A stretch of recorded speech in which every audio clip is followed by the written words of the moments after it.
It's only entertainment. Welcome back to the Talking Hedge. I'm Josh Kincaid, Capital Markets Analyst and host of your Cannabis Business Podcast. We are at MJ BizCon. This is day one. I'm here with James Yee. He's with Leaf Trade. James, thanks for being with us on the Talking Hedge. Thanks for having me. Yeah. What's Leaf Trade?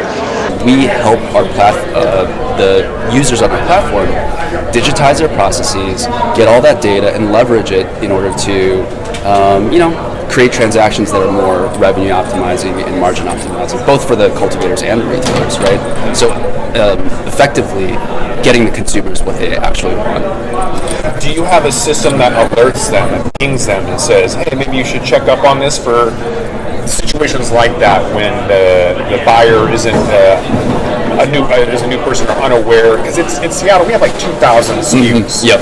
Right, so there's a lot of bins that people don't necessarily look in. Sure. And so if you don't have that digital reminder, or some kind of, your inventory's low and it flashes when you have like 20% or less, is there any indication that gives these folks a heads up? Yeah. So right now we've got, both for the sellers, but what you're asking right now is for the procurement folks on the retail level. Yeah. We've got analytics portals that they can leverage to really track that data and, purchase things in a really smart and data-driven way.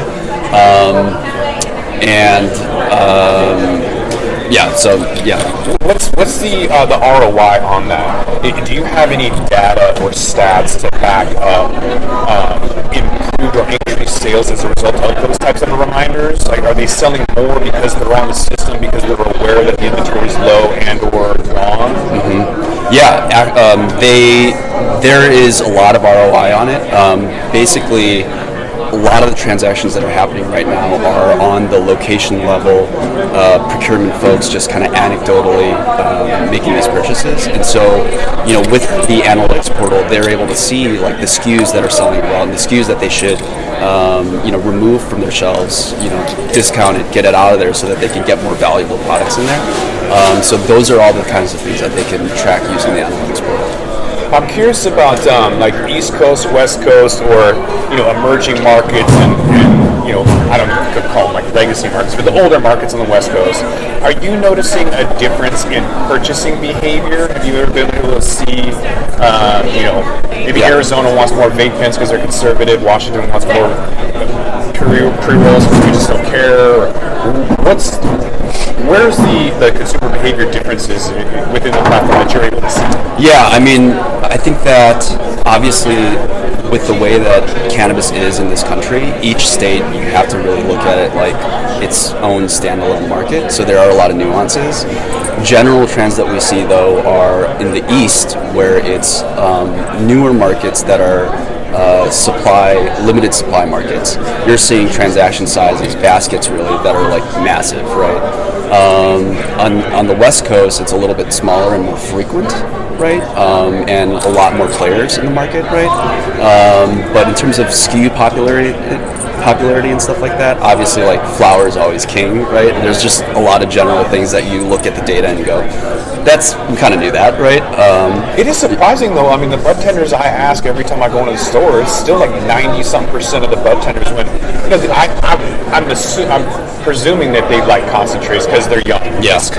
Like that's my fault for assuming, but yet they surprise me every time because they're like flower. Yeah. California, I think, is kind of a leader, and they're about 40% market. Is that kind of roughly what you're seeing taking hold? Is like this 40% market share? Oh, of the national market share? On flower?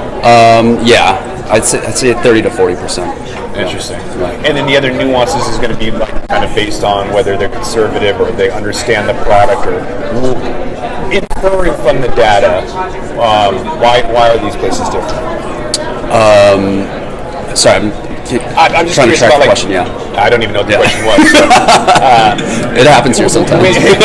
When you're looking at different states, why do those numbers change? And preferences? Is it based on price, availability, knowledge? A lot of times it is supply driven, right? I think that maybe anecdotally speaking, right? I think that in a market like California, there's an abundance of flower in the street, right? So that might affect sales, right?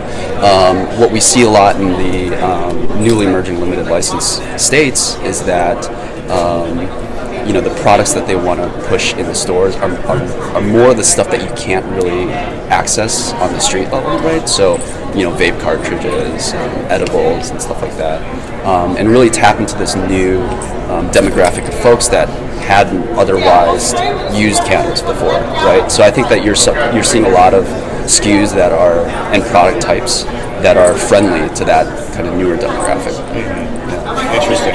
Walk me through an onboarding process. Like, what does it look like? Do they have to set up a time to meet, or they just come in on a specific day? How do you get a buyer to meet a retailer? Is there suggestions based on location or product type, or how do you get these folks to come together, and what does that look like? So you're talking about on the Leaf Trade platform with the buyers, the retail dispensaries, and the cultivators? Yeah, and so for us, we started in the limited licensed states, right? We're the leading platform in all the states, primarily east of Colorado, ramping up really quickly in the west. And generally what we see is we onboard the suppliers in the market, right? And the suppliers are already doing business with all of the retailers in the state. And so they'll say, hey, this is how we do business. There's a lot of efficiencies involved with it and benefits to both sides. Why don't you come on and check it out, right? And so then the retailers come on board and they start transacting digitally through the platform. And is it fairly easy with the high turnover in stores for the folks, the buyers, for example, to understand and navigate the system? Like, because I know that training and education and turnover are all kind of components. Yeah. How do you manage that? Yeah, so on the buyer side, it's extremely simple, right? We verify the licenses, the legal licenses, get them onboarded, and after logging in, it's a matter of a couple minutes before they're off to the races, right? On the seller side, and this is where I think our platform really thrives, is just addressing a lot of the complex issues in terms of the workflow and fulfillment processes and stuff like that. And especially because we are the preferred platform for the largest enterprise level of MSOs in the country. In order to get them set up and configured, it takes a lot of work, right? We need to make sure that we know what their workflows are like and all the nuances from state to state, get them set up with that, train them, and that's really what we thrive and what we're the best at. And so it's a little bit more of a longer cycle with them, but once they're gone through all the steps, it's like day and night from what they were doing before manually. And what's your revenue model? How are you guys able to generate the income you do and stay in business? So actually, it's pretty simple. It's a transaction model. It's a consumption model. So every order that is successfully processed on the site, we charge the sellers a flat rate per order. That's pretty simple. Yeah. And what's the turnover rate? People tend to, when they find it, they like it, they stick around, or? Yeah, actually one of the stats that we're extremely proud of is since we launched in January 2017, we've had a near zero churn rate. Oh, wow. Yeah, and I think that's testament to kind of our product and people focus and really addressing really, really complex challenges, right? So, I mean, the platform is really sticky in that way. Everybody in the organization, our client organization, gets really embedded into all of their workflow processes on the platform. And so, knock on wood, we maintain that stat. Yeah. Makes sense to me. Like I said, it doesn't make sense to have products that aren't that are highly desirable and popular and yet not available for no other reason other than just not fulfilling an order. Mm-hmm. It seems like an opportunity cost, a huge waste of branding and because consumers will just find something else, and then they may forget about it. Sure. And so it sounds like your platform alleviates a lot of that. It just keeps the system flowing so that people can kind of have that set of expectations, because a particular cultivar might not be available. That's annoying. Mm-hmm. But at least if it's available. Right. That's Right. I think stage one that we need to kind of eliminate is not having that availability for no other reason other than just not making a call. Yeah, no, I think in the simplest sense, our platform is the place where the buyers and the sellers, right, the retail dispensaries and the cultivators and brands come to meet, to transact, and do business with each other. And it's, in that sense, it is a marketplace to discover and shop. But we're much more than that, and I think that's really testament to why we've been so successful. It's really addressing the supply chain and fulfillment challenges that our clients have. These really, real complex issues that they have, especially in the nascent industry. So everything from all of their sales cycles they do on our platform, their packaging and fulfillment. A lot of that workflow happens on our platform, and then accounting and finance, right? Yeah. Okay. What's in store for 2023 and beyond? You guys have anything that you can talk about or tell me what you think is going to happen in the future? Yeah, so I think that the pillars for 2022 have been addressing the payments pain point, right? Obviously in fulfillment, you've got, the orders happening and then delivery. The last piece of that is payments. So we got an embedded payment solution for the industry on these wholesale transactions. Marketing has been a huge thing as well. This is literally the platform where all of the licensed players are doing business, right? And so what better channel for brands and cultivators to market and advertise and speak to their customers, right? The retailers.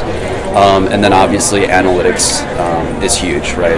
People are leveraging our platform for that data-driven decision making, right? And so that's another big thing. We're just in hyper growth mode. Last year we had just over 20 people, and now we have nearly 60 people. So continuing that growth, and then expanding into the West Coast.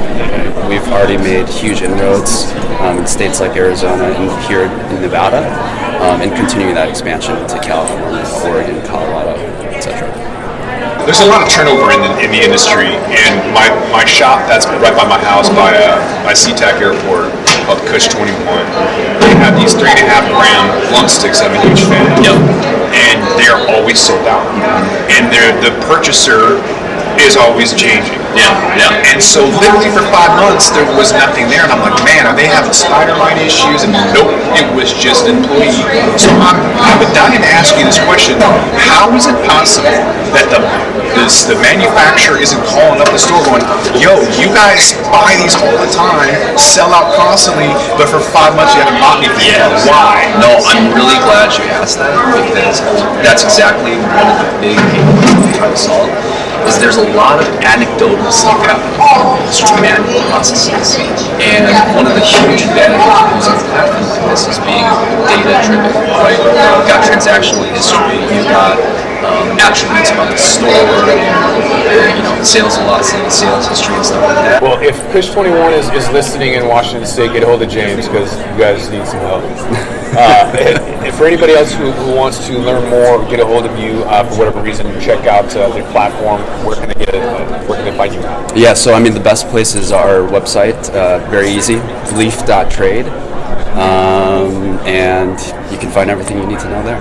Perfect. Yeah. I think with that, we're going to have to roll this one up. So I want to thank my guest, James Yee. He's with Leaf Trade. James, thanks again for being on the Talking Hedge. Thanks so much for having me. Appreciate it. I'm Josh Kincaid. This is the Talking Hedge. Don't forget to like, share, and subscribe, or don't. And I'm out. Don't forget to smash that like button on your way out and check out these other videos that we've got.